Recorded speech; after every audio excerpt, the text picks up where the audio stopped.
This is Writers on Film, the only podcast dedicated to books on cinema.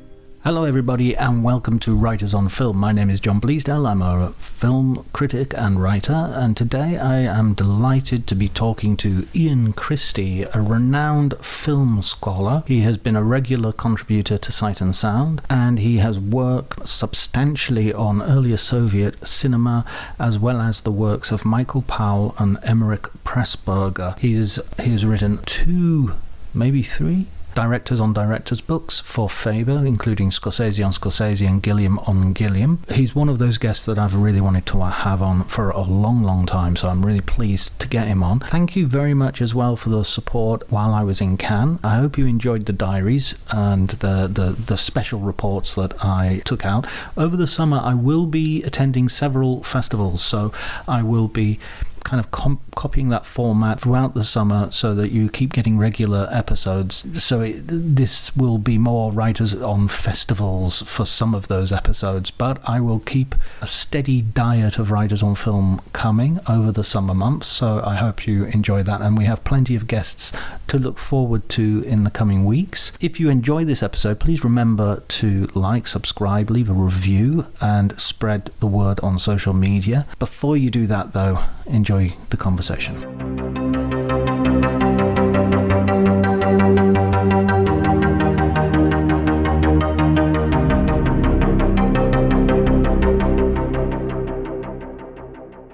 Where would you like to begin? One of the things that fascinates me, as has inspired this podcast, is how people get to become writers about cinema, where their interests in cinema starts, and how that transforms into writing initially articles and then books about cinema. Gosh, that involves maybe going back rather a long way. I guess I started writing about film because I was fascinated by film as a teenager, and I found myself the editor of a magazine at university. We were publishing a few, promising young poets like Seamus Heaney and people like that, who was coming up through in Belfast. But it gave me a chance, because I was the editor, to write about things that were happening in cinema. And I wrote 2 or 3 pieces as well as editing the magazine. And I guess I kind of slid into it really from that starting point. Of course, there weren't, when I moved on from being an undergraduate editing magazines like that, there weren't the same opportunities. And I suppose what really got me started was writing about Russian cinema was very important. I started publishing stuff about what was very exciting developments in Soviet cinema at the end of the 70s, beginning of the 80s. And that led to a number of books, and eventually it led to a sort of big tome called The Film Factory, which was a joint production between Richard Taylor and myself.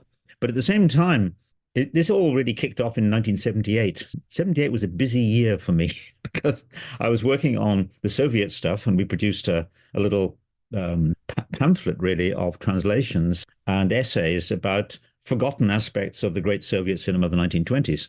But at the same time, in exactly the same year, I don't know how I did this, I managed to produce a slim book on Powell and Pressburger. I think it was mainly my wife pointing out that I could do it faster if we got an electric typewriter. It was back in those days. So Technology. I did, and we moved a bit faster. That was after I'd taken a portable typewriter in my suitcase when we were off for a romantic weekend in Venice. And she said, "This can't go on. You've got to get..." Those things made quite a racket. Yes, they do, indeed. And so did electric typewriters back in those days, yes. So for me, those 2 things happened in 78, and they were both a kind of launch pad for what had been really 2 different strands of my activity ever since, plus a few other strands that have come in since. But the Powell Pressburger book, which was called Powell, Pressburger and Others, it's a little sort of 120, 150 page booklet, was done really because there was nothing about Powell and Pressburger in those days, absolutely nothing. And I researched it from scratch, going through the trade magazines, pulling together credits. I even went through the newspapers from 1960 with all the critics who had slagged off Peeping Tom. They really, had it in for Peeping Tom, and they outdid themselves in pouring scorn on it. The only satisfactory way to deal with this film would be to flush it down the loo. That was Derek Hill in Tribune. So Wow. I was the first person to pull together these wonderful quotes about just how much they hated it. And of course, when I see people referring back to this now, I realize they're using my piece, my anthology of quotes. That's okay. I was the first to do it. But I then discovered a bit later, a few years later, when I was in contact with Martin Scorsese, who was, emerging as an advocate for many kinds of cinema, not his own just. Martin told me that he got, I think, 4 or 5 copies of my little book, which he kept in the different places he was living at that time, just in case something came up on television. You had to have a way of looking it up.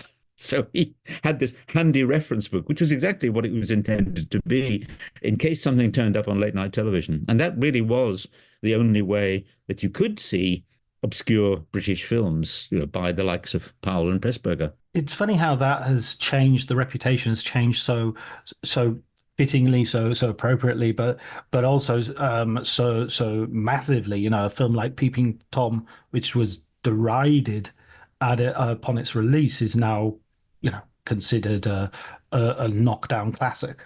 It is very strange, and I've watched it happen, of course, and I've been to some extent involved in helping it to happen. And so, yeah, I feel quite close to that process. And I've been thinking about it recently. In fact, I'm thinking that there's definitely a new book to be written, although I've Mm. written a lot about Powell and Pressburger. But there's a new book which probably should be done to just reflect on the change in taste, because the films were hard to see, of course, back in the 70s. They were incredibly hard to see. And it was two things. I think it was video, which arrived, of course, in the course of the 80s, and television. I first saw the Powell Pressburger films on television, but you couldn't record them. You had to Mm. be in front of the television, when they were on. But I know that I saw some of the key films, probably A Matter of Life and Death, for sure, on television. Then video came along. I was involved in video publishing for the BFI at the end of the 80s. So we were able to put out these films on VHS. And that, again, helped enormously to spread the word. And it meant that people could discover the films for themselves. And I think that's absolutely crucial. I mean, video was a huge engine of not rediscovery, of discovery. And it really helped people come to terms with things and formulate their own ideas, which had not really been possible to the same extent before. And then I think something mysterious happened, and I've never quite managed to put my finger on this, but sometime near the end of the 80s, there's a kind of turnabout in taste, a real change of aesthetic perception. Things that people had thought were a bit naff, maybe 20 years earlier, suddenly looked wonderful, strange, magical. I mean, a very good example would be the Powell Pressburger film Tales of Hoffmann. When Tales of Hoffmann first appeared back in 1951, nobody knew what to make of it. They thought it was just the weirdest, oddest film. I remember Ray Durgnat, great writer, and one of the early people to take up Powell and Pressburger. Ray wrote about it. He said it was like a sort of ye olde junkie shop, meaning that they'd thrown everything into it. There's an incredible sort of mixing of styles and materials and genres and so forth within the film. And he didn't mean it negatively entirely, but that was how the film looked to him. And he was pretty eclectic in his tastes. Nowadays, I think when we look at the film, especially with Scorsese's endorsement, saying it was the film that he saw on television as a kid that really turned him on to understanding cinema. He said that frequently. We look at it through, And in Scorsese yeah, and and in Emeric, Scorsese. yeah. We look at it through different eyes, and really something has changed, because some of us are the same people with the same eyes, but somehow the aesthetic climate has changed, and certainly younger people coming up now who I guess are growing up kind of taking for granted that the Powell Pressburger films are somehow foundational, that they're wonderful. I'm amazed when I discover that. When I ask young people, what do they think of them? They say, oh, they're just great, they're wonderful. And I think, 20 years ago, 30 years ago, you couldn't give them away. What has changed? I sometimes think of it. I don't remember the source of this. It's definitely not me, obviously, but I remember somebody talking about English literature and talking about there being two poles of English literature. There's the sort of King James Bible, austere, a limited vocabulary, clarity, not using too many adverbs or adjectives. And then there's Shakespeare, the massive vocabulary, repetition, filigreed, complicated, and one is a garden and the other is a meadow. One is controlled and the other one is wild. And I sometimes think the same can be applied to cinema, where you have people in British cinema, particularly like Nicholas Rowe, Ken Russell, and Powell and Pressburger, who represent this much more wild and much more magical, much more transgressive form of cinema. And it isn't the Merchant Ivories of the world, who by the way, I love. That's not knocking Merchant Ivory, but they're not as producing sort of something which is more recognizably in a certain place. I don't know. Does that make any sense? Yes, it does. It makes a lot of sense. That's a good way of putting it. I've not heard that distinction cast in that way, but it does make a lot of sense. And I mean, for instance, I know that the people who remained unconverted to the cause of Powell and Pressburger, people like Victor Perkins, very, very influential critic, and generations of kids have read his book Film as Film as part of their studies, film studies. Victor never saw anything in Powell and Pressburger. He remained utterly unconvinced. What were his favorite films? Max Ophuls, things like that. I mean, he revered Ophuls' work, which is very controlled, I guess.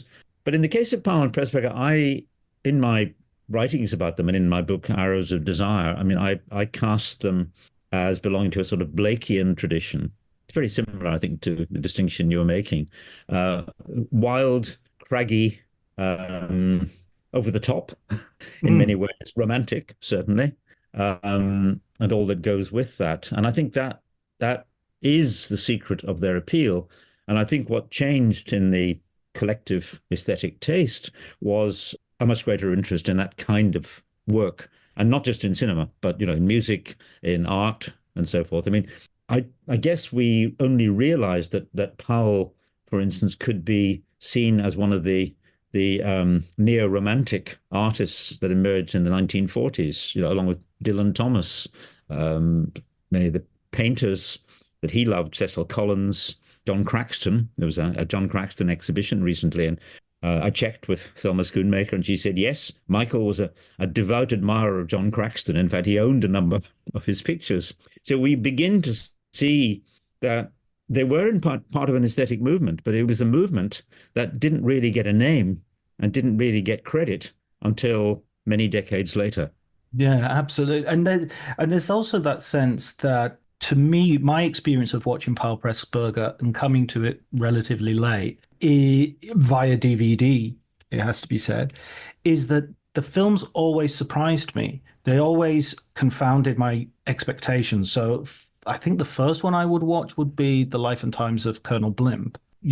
I know the sort of idea of a stereotype of Colonel Blimp, so I'm waiting for that sort of film, and I don't get that. And then Matter of Life and Death, I'm expecting a certain film at the beginning, and it goes off in directions you couldn't possibly anticipate. And I wonder if that's something to do with the reception as well, that by defying generic expectations, people can be left dissatisfied. I was hoping it would be this, and it turns out to be that.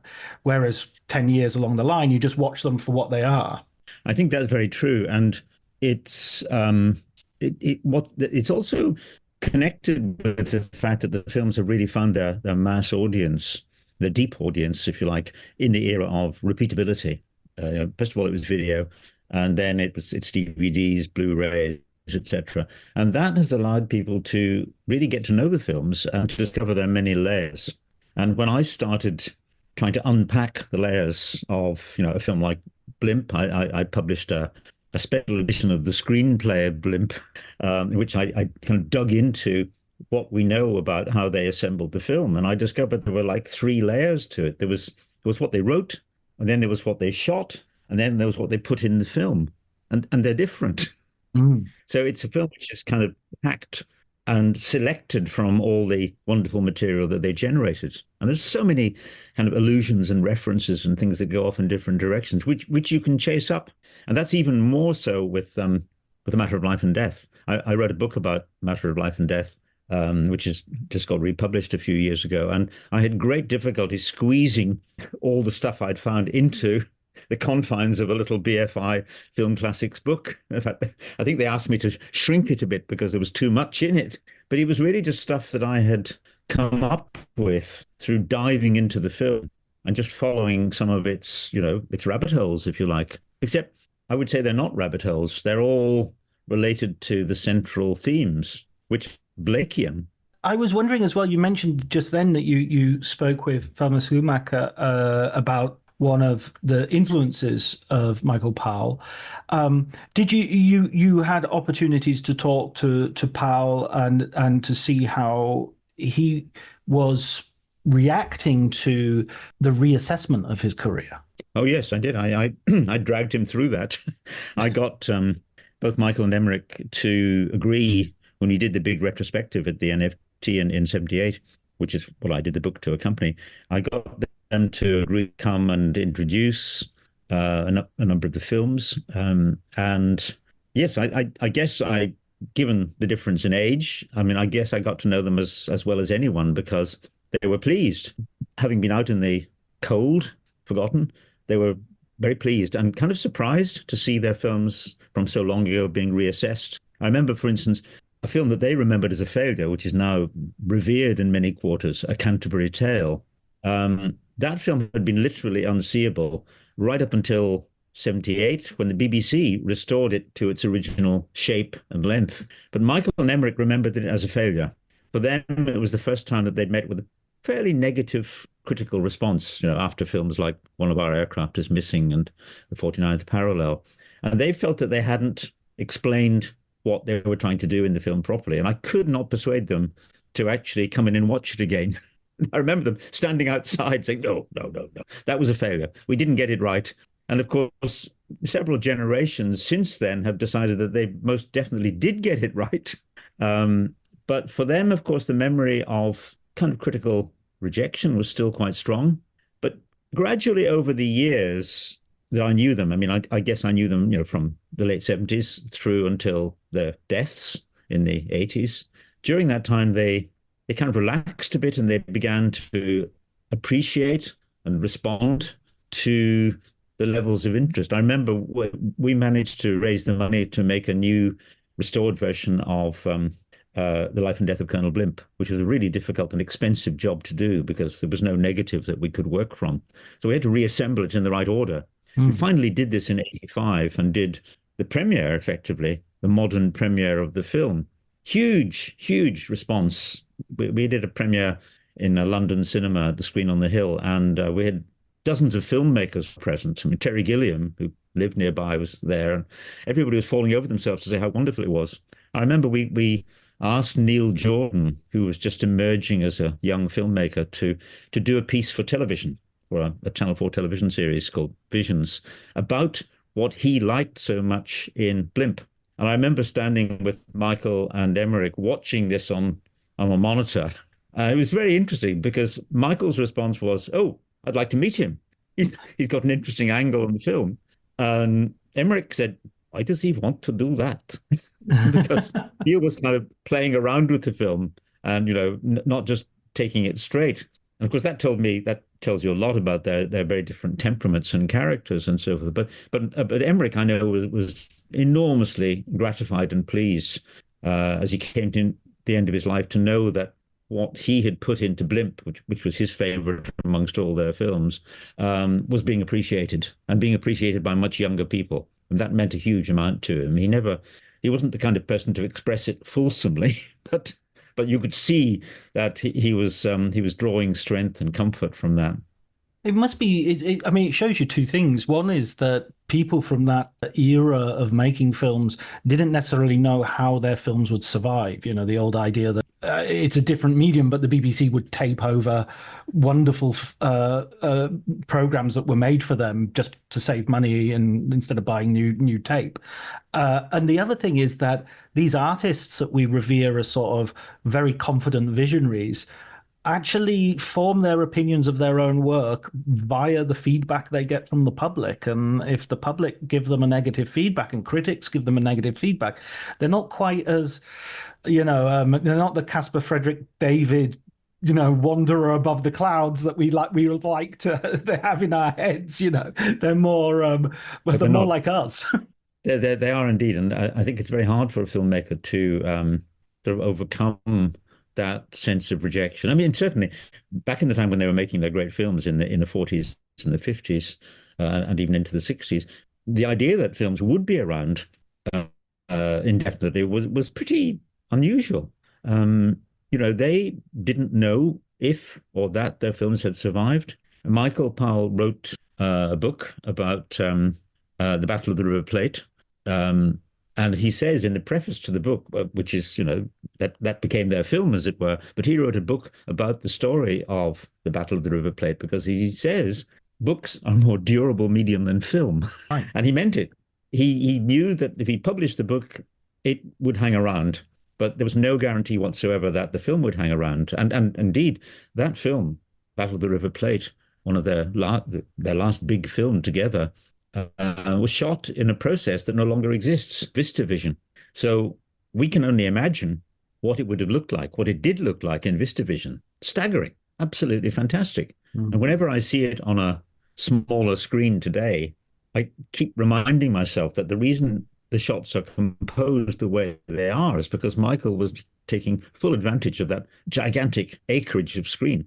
You can see that he's thinking, just as he was in O Rosalinda, he was thinking about how to use CinemaScope, their first ever CinemaScope film. He was thinking how to use CinemaScope because he was very interested in the changing technology of cinema.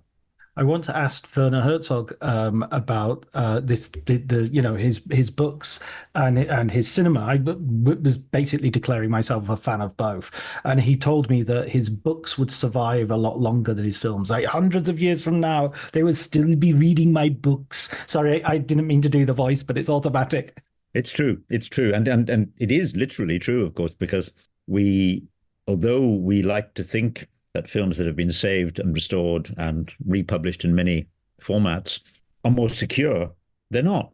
And, hearing just recently that a film that I remember well being premiered by a friend of mine, Murray Grigger, his film about Billy Connolly, Big Banana Feet, was lost, completely lost, until some keen-eyed archivist saw a 16 mil copy available, being offered on eBay, bought it, and that became the basis of the restoration. Talk about fragile. I mean, that's a very recent film.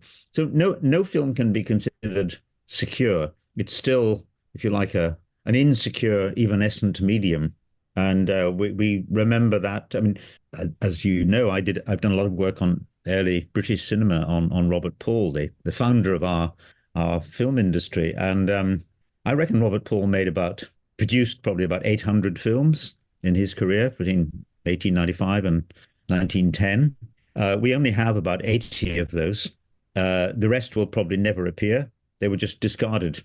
And, I'd live in hopes that somebody will discover a great sort of barrel of them somewhere, like the Michelin Canyon discoveries, where they discovered hundreds of Michelin Canyons actually crammed into a barrel, quite literally, able to restore them. I keep waiting for the moment when a load of Robert Paul films will appear like that, but I don't think they will. So we're basically looking through keyholes to some of Yeah, these figures. yeah, that's a very good way of putting it. And we have to make the most of what we've got because there's a lot we don't have. I mean, even in the case of Powell, we don't have 5 or 6 or 7 of his films from the 1930s, and we've got a lot missing there, which would probably shed new light on the education of a filmmaker as he was working on that. I think that's what is fascinating as well about your career as a film scholar is you've gone back to the very, very beginning, but you've also followed very contemporaneous figures like Scorsese, like Terry Gilliam, and you have this breadth of work that you've done. When you look at it, do you see this all connecting as you work on even a later book? You might be thinking, this. I see connections with the beginning here. Yes, of course I do see connections because I'm me. So I'm the connecting thread. Um, I've followed. I kind of followed my nose, and I think if there is any single thread that runs through, it's really trying to look at things that are kind of ignored and disrespected, unrespected, not even known about, and that seems to be what attracts me. When I started trying to assemble material on Powell and Pressburger, nobody wanted them, and I couldn't believe this. And to some extent, that was never the case with Scorsese, but there is a connection there because when he was over in Britain promoting actually a film that he had been making while I got to know him in Chicago, that's The Color of Money. We were listening to him do an interview at the National Film Theatre. I was sitting next to Michael Powell, and Michael said, "That would make a wonderful book." And really, heard immediately that Marty had this wonderful ability to explain what he was doing, talk about it very candidly, much more openly than many filmmakers would, and very, very engagingly. And so we literally started assembling the book that became Scorsese on Scorsese that evening. David Thompson's interview was recorded. I did 3 more interviews in the following week or two as we took Scorsese around the country. And that became the basis of the first edition of the book. And then I went and met with him, saw him subsequently, and we did 2 more editions of it, updating it as he became a kind of more prestigious filmmaker. But the great thing about Scorsese is he never lost his interest in his willingness to talk about films that didn't happen. I mean, that's very unusual amongst filmmakers. They will very often not tell you about the things that didn't come to pass. But Scorsese certainly in the early days was very happy to talk about his plans, his ambitions, which might not happen. And then unexpected things crashed into his career. Like he never thought he'd get to make Last Temptation of Christ. And I remember saying goodbye to him in Glasgow, and he thought he was going to be making something else. And suddenly, within a month, the opportunity had come up, the funding was in place, and he rushed off to Morocco to make it. Wow. But then again, much later, when he was making Hugo, which is his film about early cinema and about Georges Méliès. Of course, by that time, I'd done a lot of my work on Robert Paul, the pioneer of cinema in Britain, and it was Robert Paul who sold the equipment to Méliès that allowed Méliès to get started back in 1896. So I said to Marty, I said, "You will make sure that you credit Robert Paul in your film." Yes, yes, he said. "Yes, I will. Don't worry, don't worry." Well, if you look at Hugo, you will not find any mention of Robert Paul. He was going to be visibly credited, and I saw in the props department, I saw they had a lot of props ready to actually show that indeed Méliès had got his equipment from Paul, but somehow, making that point when they got into the edit, it would have held the film up. And so one of the things I regret about Hugo, and I've said this to Marty on a number of occasions, is that it doesn't really quite take the opportunity to just correct the received history, because it could have done. It's a great film, and it really captures a sense of the excitement of early cinema. And a very important aspect of it is that it captures the way that the pioneers felt discarded, because the story of Méliès is the story of someone who was forgotten and reduced to running a toy stall only 20 years after he'd been at the top of his game. So that's something that Marty certainly identified with very strongly, but he didn't quite take the opportunity to correct the history. And so Méliès remains very well known, and Robert Paul, well, I'm still trying to make people aware of just how important he was to getting the whole idea of cinema going. There is something about the concertinaing of time as well when it comes to looking at these great figures that as you just said with Méliès, he's doing this massively foundational, important work helped by Robert Paul in terms of the equipment, and then only 20 years. It's like there are so many careers which take less than 5 or 10 years to really come to their peak and then decline completely. I mean, Orson Welles, I always think of as, there's not that much time between him making, Citizen Kane as his first film and making sort of his last sort of significant film that he can complete and have control over. It takes place again in the space of about 20 years. But I look at Orson Welles as almost being a country in himself. As if he spans the whole century, and of course he doesn't. No, he doesn't. That's very true indeed. You're absolutely right. These sort of fire rocket. No, that's not the right word. It's like a rocket going up, trailing sparks, and then it comes down very quickly. And there are people whose careers are like that, for different reasons, of course. When I was a student back in Belfast, I actually saw Orson Welles on stage. I have to pinch myself sometimes because he came to Belfast and did a tryout for what would become, his great film, whose title, of course, I'm going to forget immediately. Or Othello, or Chimes at Midnight.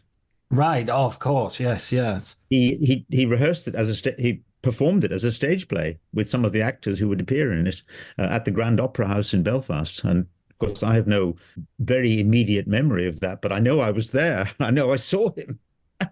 And that's like seeing the Beatles for a cinephile. Well, indeed, I saw them too. In '64, they came to Belfast. Nobody had a clue what they were performing because the amplification wasn't up to dealing with the level of audience noise. So we were all standing in the crowd saying, "What are they singing?" Nobody could tell.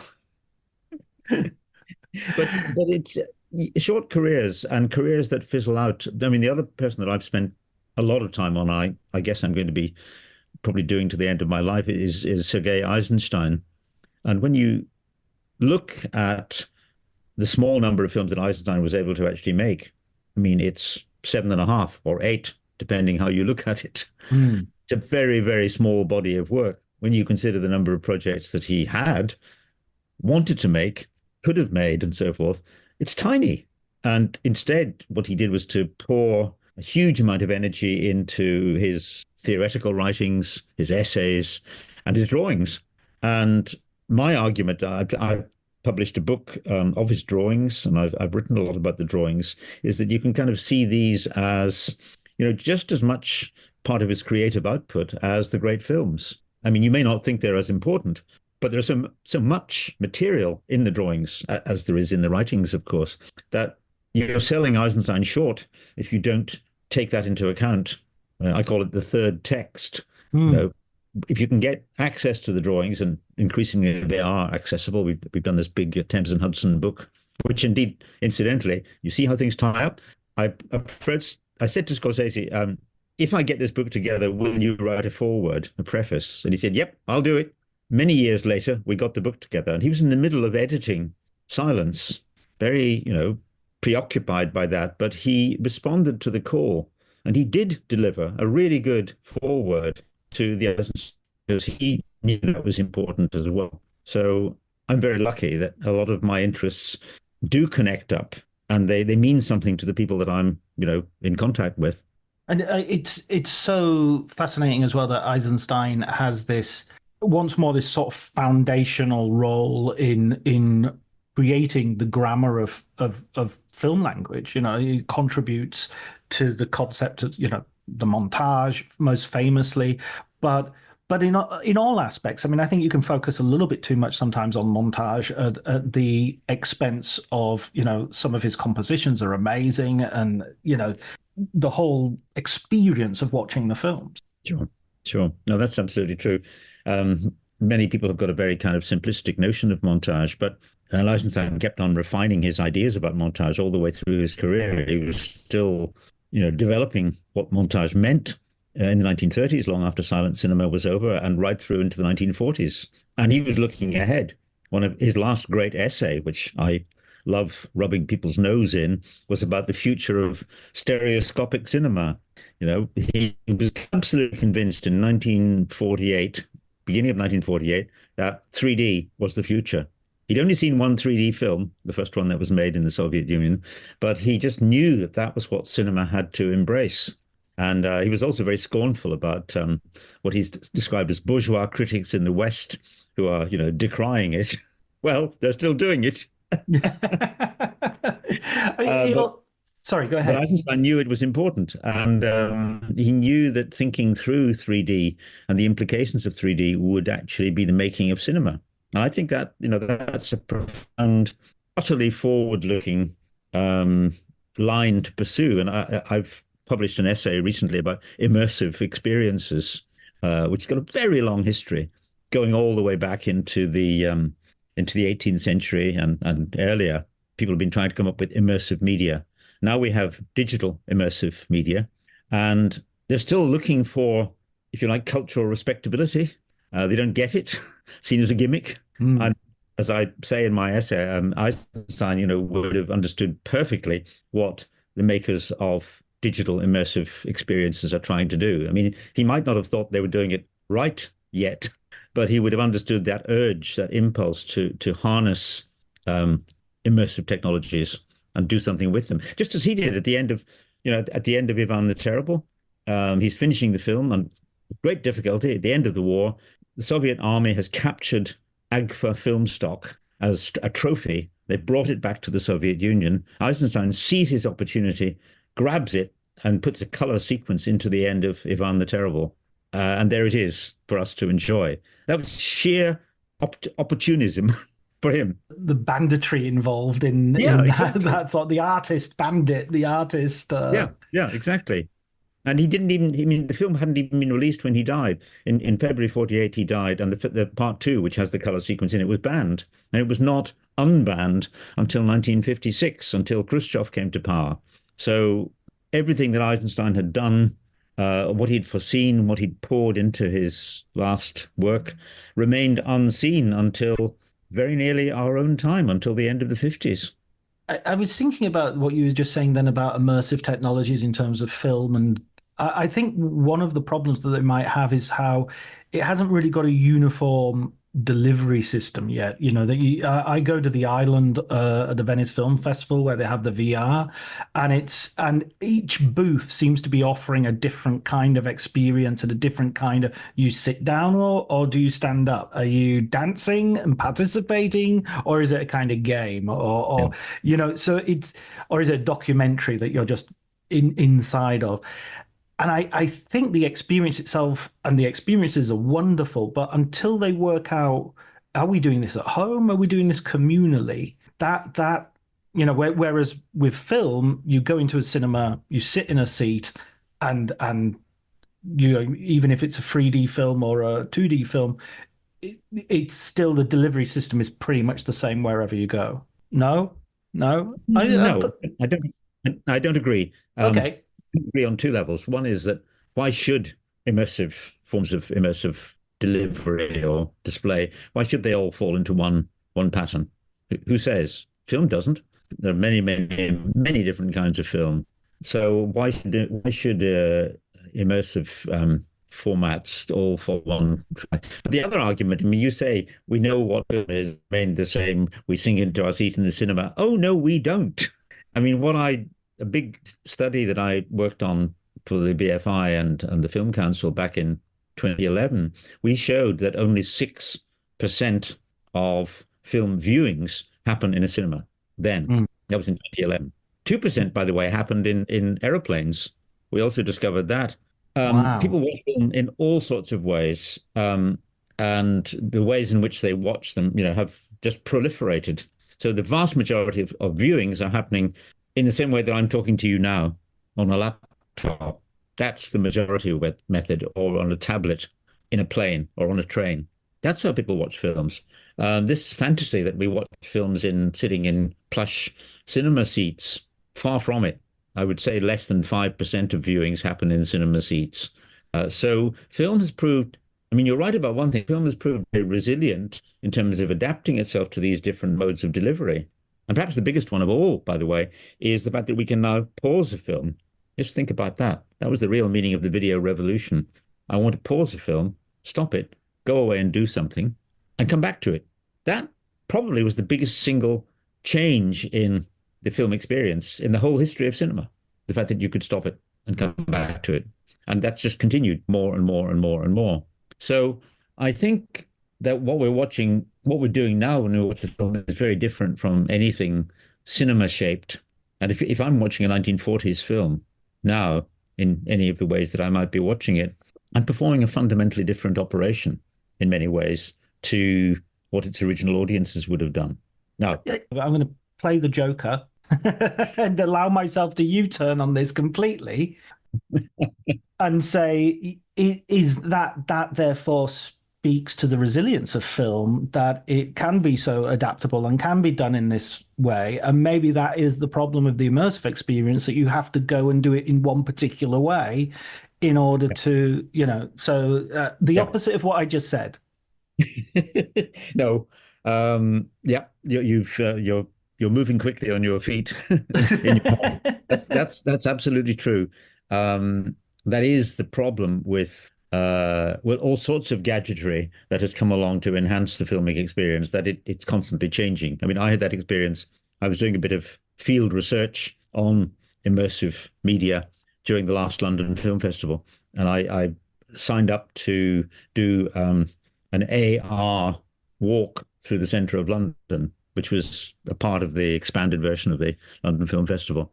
And when I got to Trafalgar Square, to the starting point, I held up my phone. It was the right type of phone, an Android, and I switched it on, and it said, "Your phone is not compatible with this program." It turned out it only works with a certain generation or model of Android phone. So I had to kind of abandon my plans, go back, contact the makers of the program, and we had a second go, and it worked. You could imagine that happening with film. And it has happened to all of us many times. The bloody cassette won't play, the DVD won't play, it's the wrong region. Yeah, there are all sorts of difficulties that get in our way, which we kind of take in our stride because we know we can get around them somehow. Relatively speaking, immersive and new media formats are kind of in their infancy, and the rapid changes in technology are not helping. This is absolutely true. They're really not helping at all. We're in the grip of an industry or a set of industries that are obsessed with innovation and novelty and giving us updates, and has survived that to the point where it has managed to cross from one format to another, and it often be enhanced in the process. But that's also an interesting experience. If you watch a super enhanced version of a 1940s film, a Powell Pressburger film or an Eisenstein film, we're not seeing it in the same way again as the audiences of the 1940s saw it. And there's nobody who can make that comparison. All we can say for sure is it's not the same. It may be profoundly not the same, but or maybe only slightly.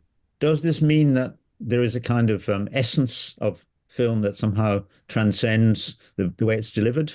Maybe, but it's modified by the way it's delivered.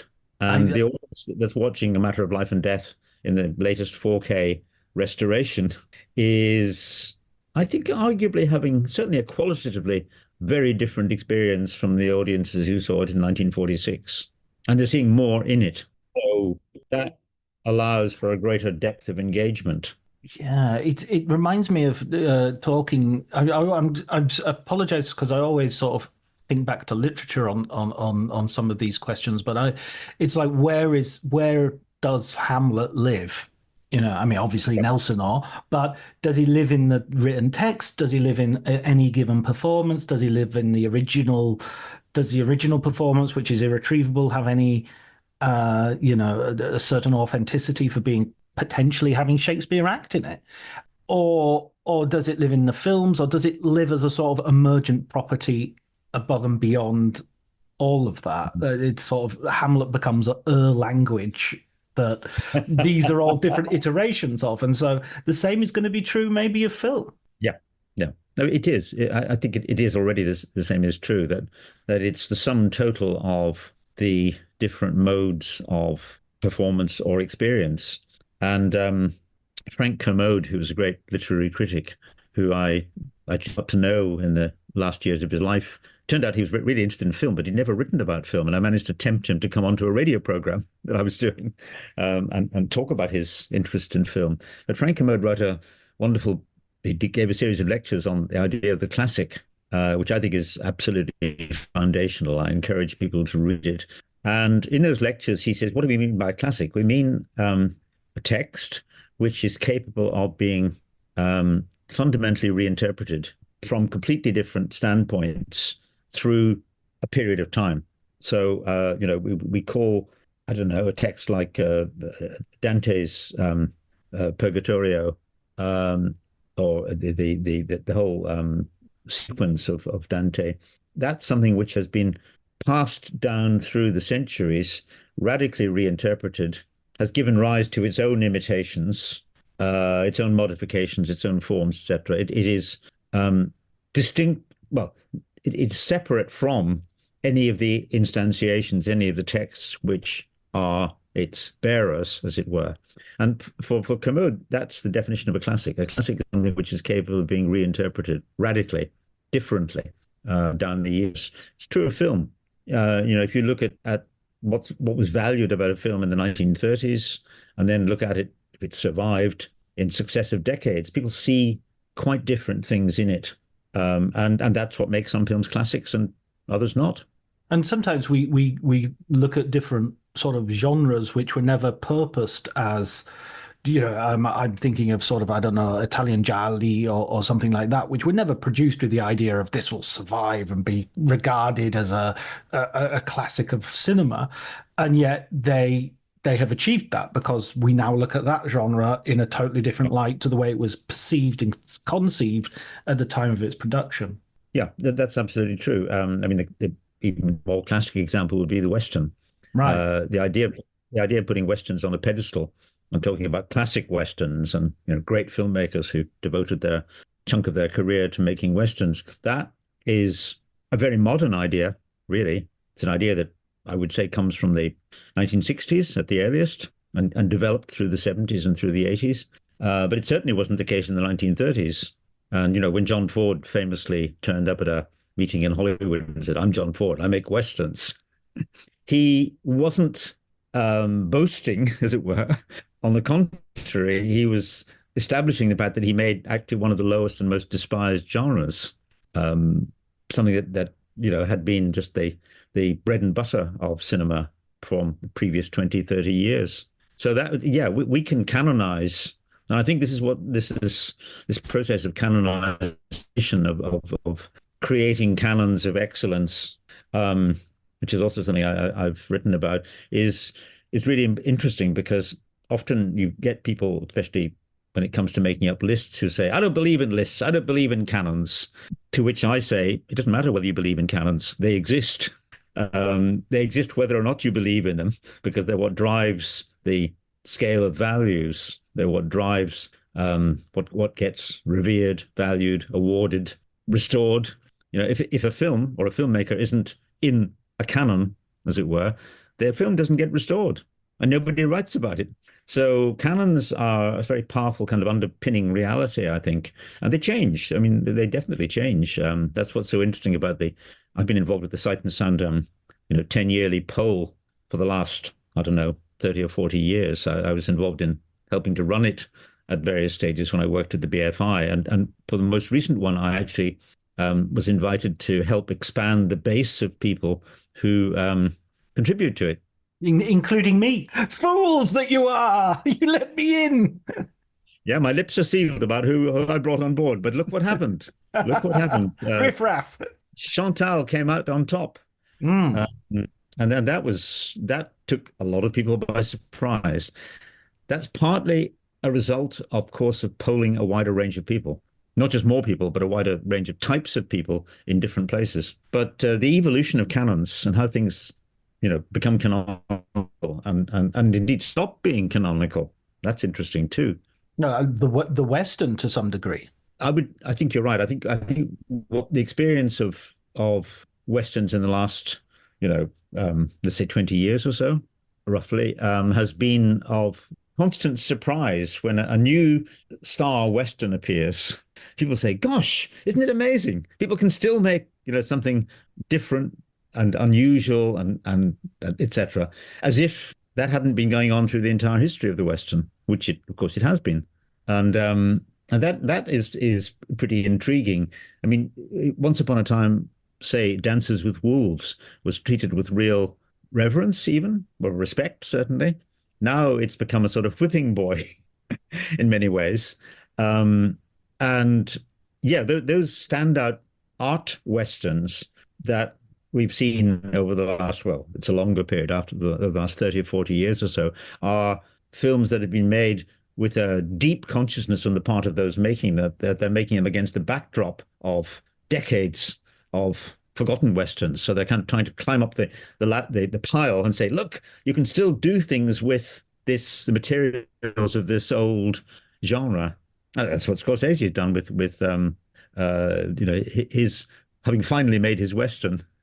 Yeah, with Killers of the Flower Moon. Killers, exactly. Yeah, he doesn't like it being described as his western, but of course it is, and it conforms in many ways to the requirement for a modern western, which is to make it new and to colonize some area of the historical western material which hasn't been really dealt with before. You can there's a whole there's a sort of one of the threads that you can trace back through the history of the Western is when somebody has brought, the first telegraph into the Western, the first this, the first that, etc., the first fridge, truck that's carrying fridges, and things like that.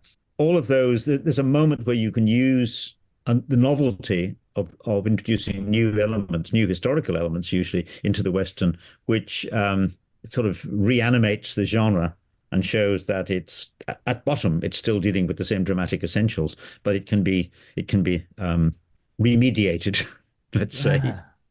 I was recently I was in Cannes and watched Horizon, which is the new Kevin Costner Western, just mentioned Dances with Wolves, and I was really surprised because it's a very traditional, possibly quite conservative Western, certainly not particularly revisionist or radical, but it is the first chapter of a apparently very long work. And at the end of the Western, for me, it had done so many things very well that I was very happy with it. I thought this is a great entry into the genre. And I, as you do at Cannes, I was applauding at the end of the screening and quickly realized I was the only person in the room applauding. And around me, people were kind of scoffing and groaning. And I was, oh, am I so... I appear to be not in the middle of the critical, whatever this is, the critical moment, you know? That's something which can happen to you in Cannes. I went to Cannes for decades when I worked for the BFI. I think I did about 35 Cannes film festivals, which is probably more than a human being should do. But I remember during one of them, there was a Chantal Akerman film showing. I was then and am now very, very enthusiastic about Chantal Akerman. And this was Le Rendezvous d'Anna. And people, as we were all fighting to get in, could we get into this packed out screening? It was on the Rue d'Antibes, one of the old suite of cinemas that used to be there. And I thought it was terrific. I think I was seeing on the front. And come the end of the film, I looked around. It was an empty cinema. Yeah, everybody had left. Audience that had been fighting to get in only less than 2 hours earlier had melted away. And that when you really realize just how unfashionable a filmmaker can become in their own lifetime. Absolutely. But I hey, mean, there's always another turn of the wheel. And, since Chantal sadly died, her star has certainly risen. And in fact, there's a chapter in a new book I've just edited called Spaces, where we have a wonderful piece by a French scholar who really knows Ackerman's work inside out. And the great thing about this chapter, Sarah Lepesci, is that she actually takes on board all of Ackerman's installations and video work as well as the films. So it's a very, very kind of wide-ranging piece which sees Ackerman's work as a whole in all its different forms, because it's not just the films, it's also all the other work that she did around the films, deconstructing, in fact, installations in some cases. yes, and I think her, there's that form of cinema which which sometimes you watch, and I'm particularly thinking of slow cinema, which sometimes you think of, oh, this is this the appropriate sort of venue for it? Would I sit and watch this more in an art gallery than I am? And then you go to an art gallery and you find the same film, and the same filmmaker is actually doing installations, and is doing exactly that. So the criticism doesn't really Yeah. hold, because yeah, you can go there or you can go here. Yeah, I mean, that's a challenge that's facing a lot of makers. I mean, Isaac Julian, who's somebody whose work I'm very interested in and have followed right, from its beginnings. Isaac has done one of his recent pieces, Lessons of the Hour, which is a piece about the great American abolitionist who came to Britain and gave a lecture in the mid 19th century. One version of that, which I saw in his retrospective at Tate Britain, was on 7 or 8 or more screens. So it's a completely different experience as you scan across the screens, tracking the movement of the same image in some cases, or things you can't see, because of peripheral vision. He's now done a single screen version of it, which was in the recent, maybe it's the current show at the Royal Academy. No, it's the recent one of Entangled Pasts. So he's turned that multi-screen work into a single screen. It's still the same footage, but reconfigured in a different way. And I think that's an option which almost all filmmakers have now. They can remake the same work as a different experience if they choose to. Scorsese is an example of somebody who doesn't choose to. Scorsese is adamant, I think, still about that he doesn't want there to be different versions of any of his films. He's not interested in director's cuts or anything like that. He wants the film that he signs off on is the film. That's it.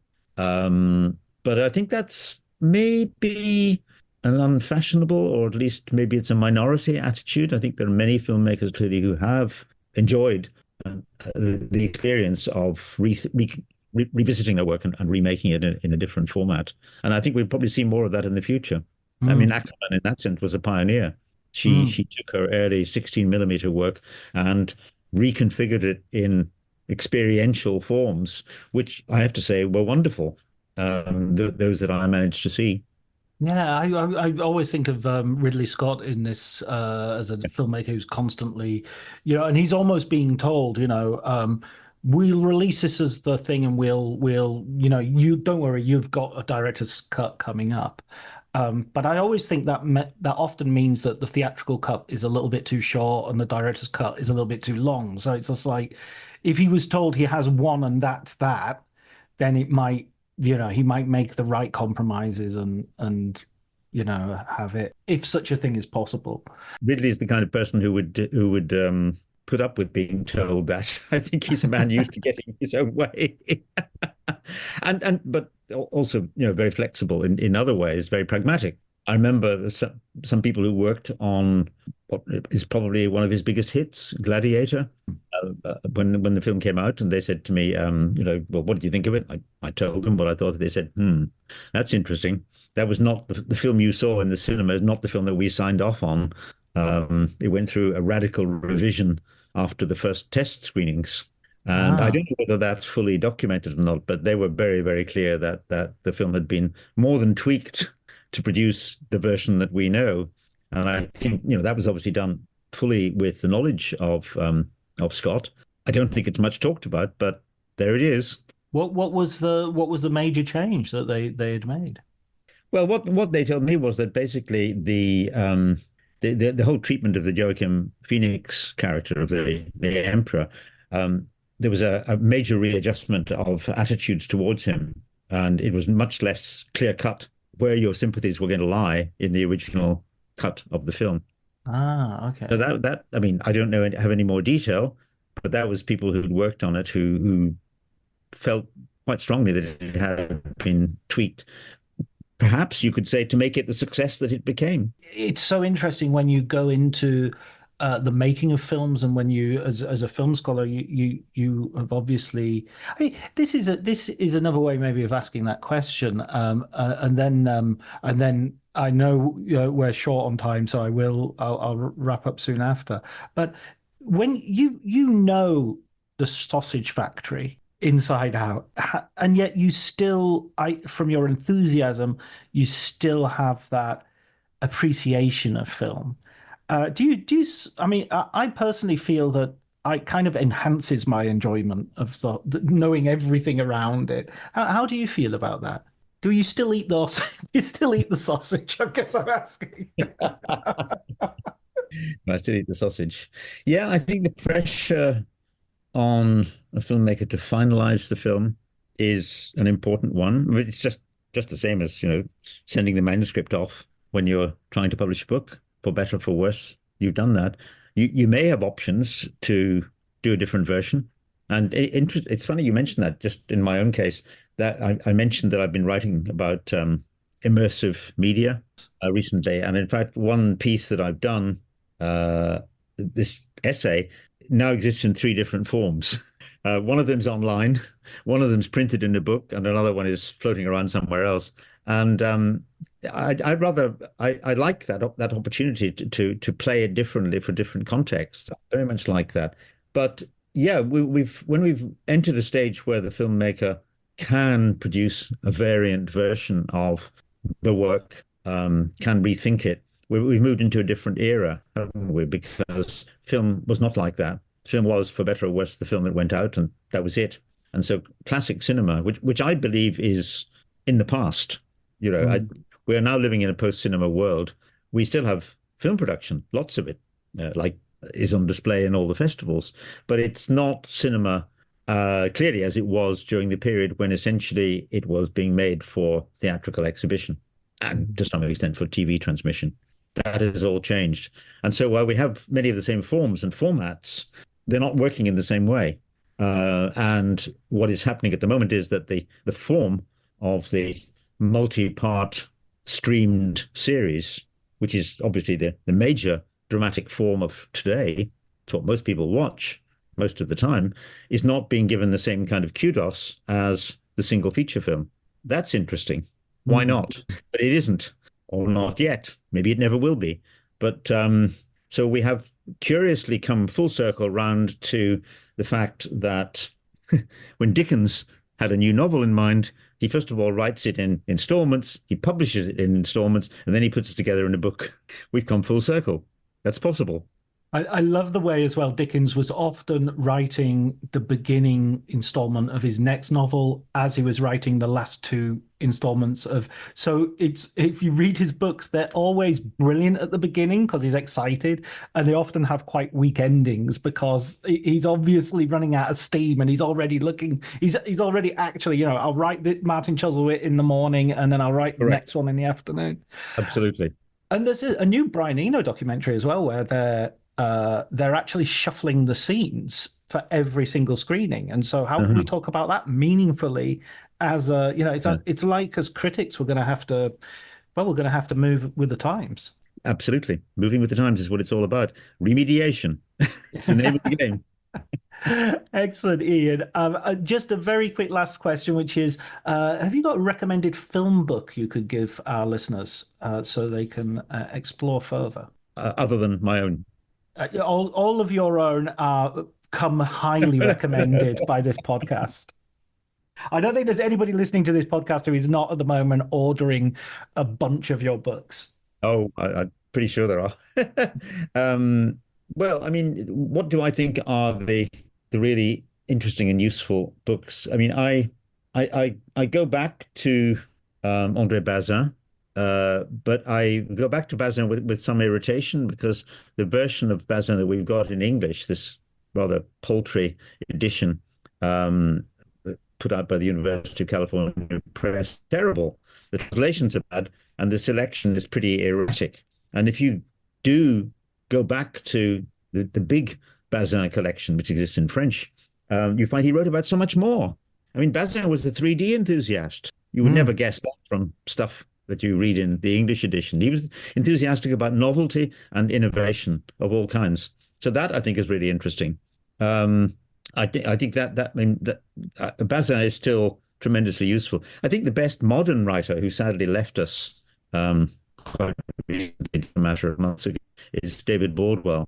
And I think that David's work, I always feel that if you're going to put a book in the hands of somebody who was unconvinced about the significance of cinema, it would generally be a book by David, because I think that David kind of played it straight and really tried to take cinema seriously without getting, pompous about it. And it was great knowing him and seeing his work emerge, and knowing I did a book recently about the Russian movement that was happening at the same time as Eisenstein, the factory of the eccentric actor, FX. And I wrote to David. It turned out only a few months before his death, mentioned that I was doing this, and he said, "We really need a book about FX." Of course, I agree with him, but How wonderful that he kept that enthusiasm, because he knew his way around the history of early Soviet cinema as so much else. And he was always ready to, encourage you to go further and look at areas that are perhaps not sufficiently highly regarded. Excellent, excellent. That was a wonderful, wonderful tribute as well. To a great writer. Thank you so much, Ian, for taking your time to speak with me. It's been a real pleasure. Thank you. Thanks, John.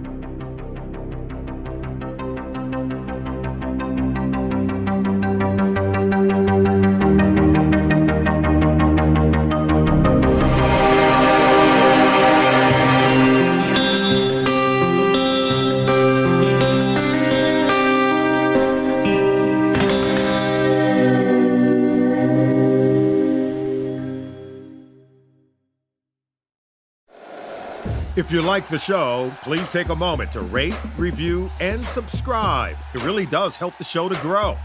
Thank you for listening.